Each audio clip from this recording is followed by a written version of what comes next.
Hi, welcome to Cooking with ABN. My name is Ashley Beal and I'm a registered dietitian. Today we have with us my friend and fellow dietitian, Thanh Thanh Nguyễn, to share one of her favorite meals with us. Hi everyone, thank you for having me on the channel. I am Thanh Thanh, I'm a dietitian here in New York City. Today we'll be making a Vietnamese dinner spread. There will be a main, a veggie, and a soup.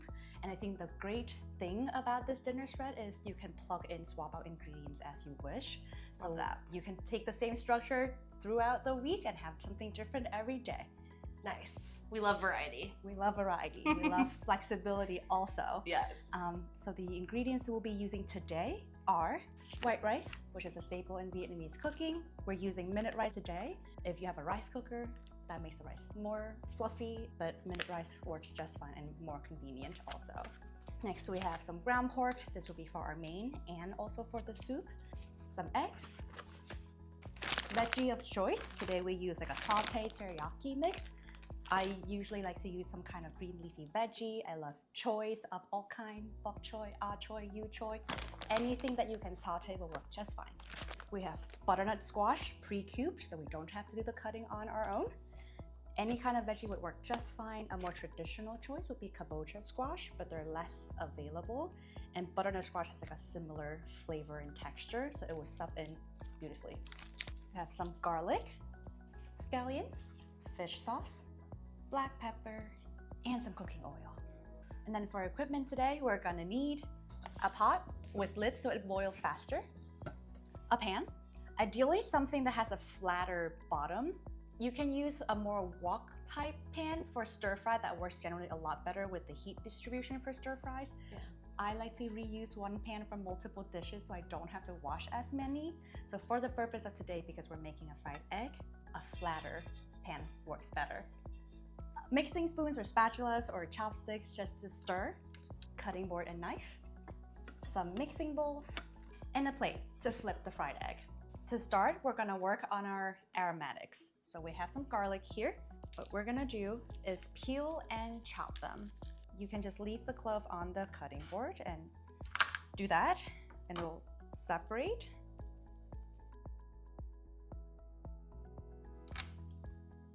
There we go. Usually for stir-fried veggies, I think this gets the garlic crushed up enough that it releases the oil that we need. For marinating purposes, we might want to mince it smaller, either with the knife or if you have the little mince press, or I sometimes make a big batch of those minced garlic in the food processor and just have it in the fridge ready to go. That's so smart. Yeah.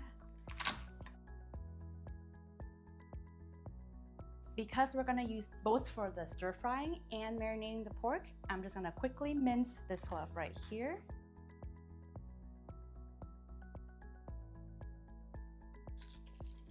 And then we'll do that. To quickly mince the garlic, I just do them one way and then maybe the other. It's like a... So I feel like this is a good point where I share with you of Vietnamese cooking wisdom is we kind of go until the ancestors tell us to stop. So cooking is very much a wing it activity. I usually pause at around like 4-ish cloves of garlic for like a dinner for two situation. Okay. You can always do more or less if you don't want as strong of a garlic scent. For marinating meat, I usually stop at about 2 large cloves. I feel like that's a good enough amount. And then if you feel like you're being called for more, you can always add some more. Yes. But for garlic, this is good enough for us. And then while we're on the aromatics, I want to quickly grab some scallions also. I think we can use 2 stalks for today. The white part of the scallions, we can use it kind of like garlic. It's like a more like cooking aromatic component of the meal. And then the leaf are more usually for garnishing. Okay, yeah, that makes sense. We're just gonna cut the roots right off.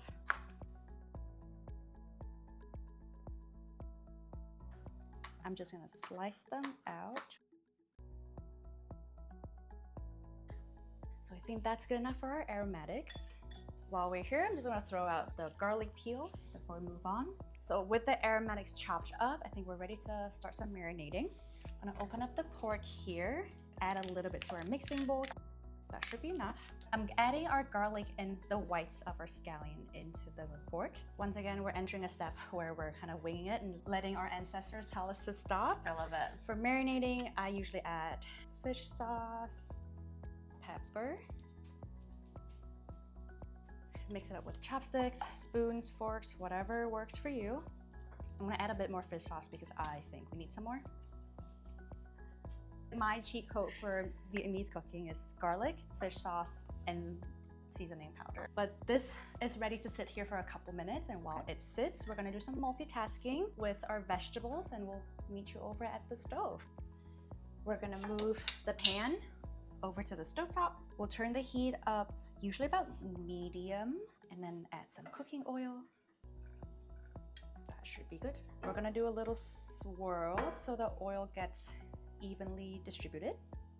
And we can wait for it to heat up a little bit, or because I'm impatient sometimes, I just add our garlic in there, and that will mingle with the oil as the pan heats up. In the meantime, we will start the pot over here. Kind of a similar process. We'll add a little bit of oil. Don't need as much oil because the pork has some fat in it that will release as we're stir frying. What I did was just swirling around so the oil gets distributed, the garlic mingles a bit more. And while this is heating up, this is our pork that we just started marinating. If we have time, we can let it sit more. It doesn't need to sit for that long because we'll re-season the soup anyway. What we're doing now is we're splitting about half, and we're just gonna stir fry lightly. We want the pork to be slightly cooked by the end of this. In Vietnamese dinners, I think partly because Vietnam is such a hot country, people get dehydrated easily. So meals usually come with a brothy soup component. Oh, wow. And the base is usually some kind of meat. So here we're using ground pork because we're using ground pork for the main, but you can use short ribs, some kind of bone situation left over. Yum. So it adds a little bit of that umami from the meat, but also a bit of sweetness. Yeah. If you get some bone in there. So while that's stir frying, this is looking hotter. So we're gonna add our veggie in. With the pork, we want to make sure that all the clumps are separated so they cook evenly. So sometimes you just check on them and separate out the bigger chunks. With the veggie, we're just gonna stir fry them. They usually don't need to be babysat, so they can just heat up, wilt out, whatever. I just occasionally stir to make sure they don't burn. And then when they're slightly wilted, that's where I go back and add a bit of fish sauce, maybe seasoning. It was sizzling a bit too much, so I lowered the heat to make sure we're not burning the garlic, which has been in there for a little bit, releasing some aroma, or the veggies. We want the veggie to kind of soften out before they burn. Usually when the pork looks like they're kind of seared on the outside, it's ready for the water to be added. So we're adding the waters, lower the heat so the oil and the water don't splash on each other.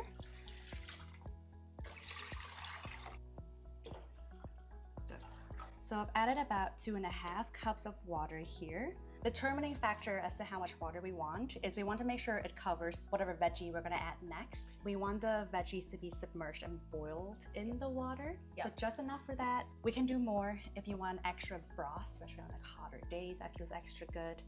But I think for our pot today, 2.5 worked out for us. After I added the water, I turned the heat up a little bit because we want to bring it to a boil. Before we move over back to our prep space, I want to give our veggie a good stir. Sometimes, if the veggies are looking a bit dry, we can add some water, which we do have handy here. So they kind of steam a little bit, especially if we have some heartier veggies today with like the cabbage and kale. Increase the heat a little bit. This is also the part where we can put the lid back on so that can come to a boil. Now we'll meet you back at the prep station. As we're moving back and forth, if you hear the veggie sizzling, keep an eye on it. We don't want it to burn. Go back, give it a good stir. Maybe if it looks like it needs some more water, add a little bit more, but that's going on in the background. As we're back here, we're gonna start on our eggs. I usually, again, eyeball this, but I think about 4 eggs is more than enough for a dinner for 2. I like to make a big batch, so I have leftovers, so that's why I don't think too much about the number of eggs I'm using. Yeah. But I like to think that if you make more, you can always choose when to stop, rather than stopping and like running out and wanting more. Yes. So, love that. Cracking our 4 eggs into the bowl that has the pork from earlier. I love this technique.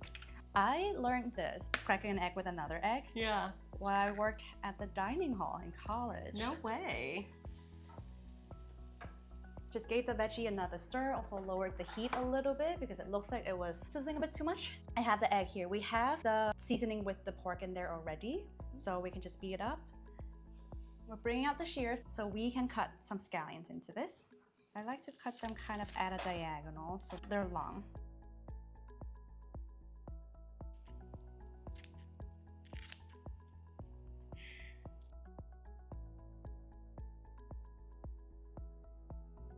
We're just gonna beat the eggs with everything. I'm gonna add a bit more black pepper. Maybe a bit more fish sauce because we added a volume of food. So maybe a bit more to balance that out. I think the thing I like about cooking is you can always make adjustments after the fact. So if after we finish cooking and as we're eating, we realize we didn't season it enough, add a little thing of dipping sauce. We can dip it in, usually soy sauce would be the thing we dip the eggs in. But if you have fish sauce, you can do that too. So no pressure to get the seasoning perfectly right at this point in time. And I think we're ready to go back to the stove. Okay. As we're back to the stove, the veggie looks cooked. Especially when we're cooking with a green vegetable, they turn a very bright shade of green when they're just cooked. And that's usually the point where I add my seasoning. So I'm grabbing my fish sauce. You can also do soy sauce, teriyaki sauce, whatever you have on hand. A light sprinkle.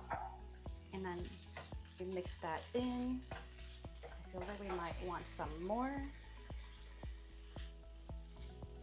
It's sizzling a lot, so I'm gonna turn the heat lower.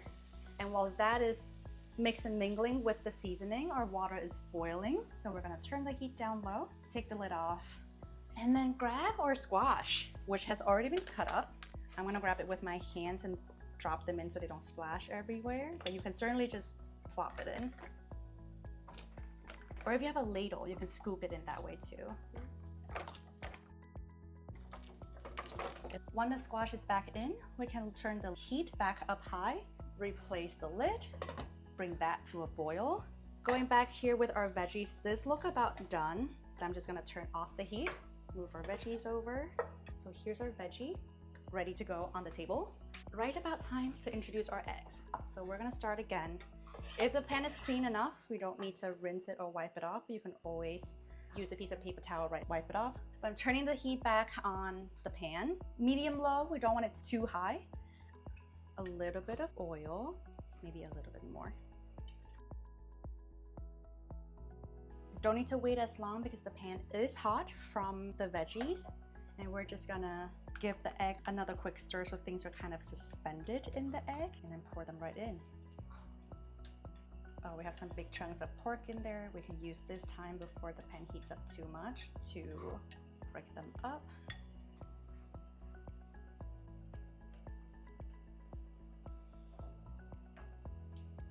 We want this to be simmering for quite a little bit, so once it comes to a boil, you can turn the heat down to medium-low-ish. The nice thing about this dish is we want to cook it on kind of a low heat, so we don't burn the bottom while the top is too raw. So the pan is warm but not too hot, which means if the pork is not evenly distributed, you can just move them around also. So all bite gets a little bit of everything. Oh yeah, I love that. And as you move, you kind of, some parts feel that the bottom is setting a little bit. So we'll let that cook. Now we're just waiting until the eggs solidify a little bit. We'll do a flip once the top sets a little. From now until then, it's just a waiting game. You can use this time to clean up, do some dishes, check on your soup right here. We know when the soup is done is when the squash is soft. So that can be kind of like a variable endpoint. I like mine softer than most. Some people like the squash kind of still have a bit of a bite to it, so you can stop the soup earlier there. But because I like mine soft, and I usually don't worry about overcooking it too much. So we'll clean up a little bit and see you when the egg is more set.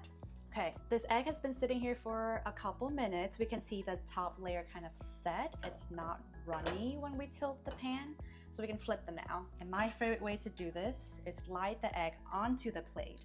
Cover the plate with the pan. Yes. Do a little maneuver. Before we do anything, we want to make sure the egg is loose from the pan. Just want to make sure things are slidey. Okay, there we go. Let's lower the heat so we don't burn ourselves. We're gonna try to slide this onto Oh my the pan. goodness. Perfect. Put the pan over. There we go. Beautiful. Yay! And then we're gonna turn the heat back on low again, so that bottom layer is set. But this kind of golden color is what we're looking for on the other side as well. Back to the waiting on the egg, checking in on the soup while we're here. I like to use a chopstick or a fork to kind of check in on the squash. Oh, that is soft right there, if that looks good to you. Yeah, that's perfect. And then for seasoning, so to season, we're gonna, once again, fish sauce. And for taste, because it's gonna be hot, I like to scoop it into a bowl and then blow on it and then taste it. What we're looking for is a little bit of like maybe umami sweetness. Yeah. Think of like a broth. Yeah. We want like a broth kind of flavor. We have a hint of sweetness from the squash. I think it could do with a bit more fish sauce actually. Okay. But we're ready to go. If we have too much broth, what we can also do is put it on boil without the lid on and then just have it boil off. That will probably take a while. But I think this is ready to go. So we can serve this up in whatever serving bowl. So Vietnamese dinners are usually family style. So this bowl will just sit in the center of the dining table. So we'll bring it over to be garnished. I'm hearing the egg, like it looks like it's solidifying the bottom. So I think, oh yeah, we're ready to go. Turn off the heat on this one. Repeat the slidey maneuver.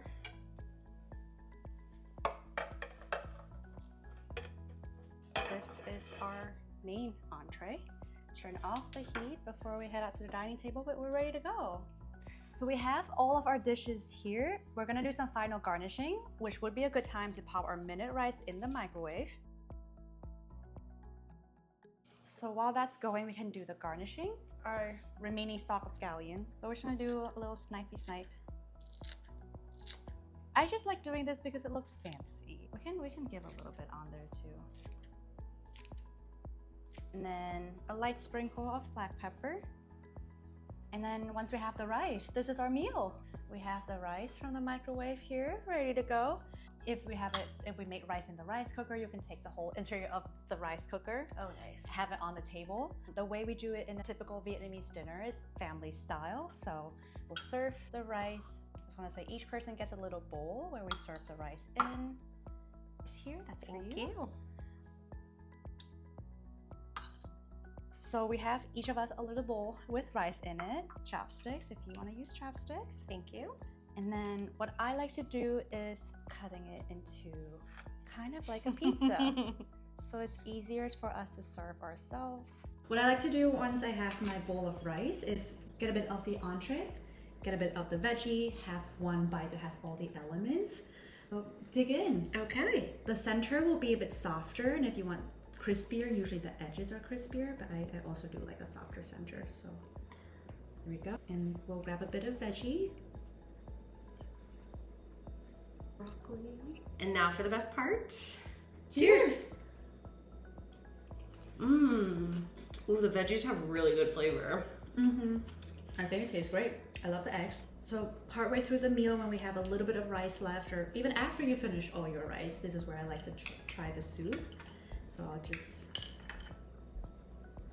put a little bit in, make sure to get the squash, the pork, the broth. Here, I can serve you. Thank you. Okay, here you go. Thank you. Yeah. And you can eat it with a spoon. I like to use my chopsticks to eat and then slurp on the soup. I'm gonna get a little bit of this. Get it? Yeah. Okay. Very good. Yeah. The butternut squash is cooked perfectly. Right? Mm-hmm. And then for the rice, you can push it to your mouth with the chopsticks. Mmm. I can taste a little bit of flavor from the pork and the scallions. So good. I'm glad. Well, thank you so much for coming, Thanh. This was a really cool experience. I'm glad you enjoyed it. If you tried it, let us know what you think. Either way, I will see you next time.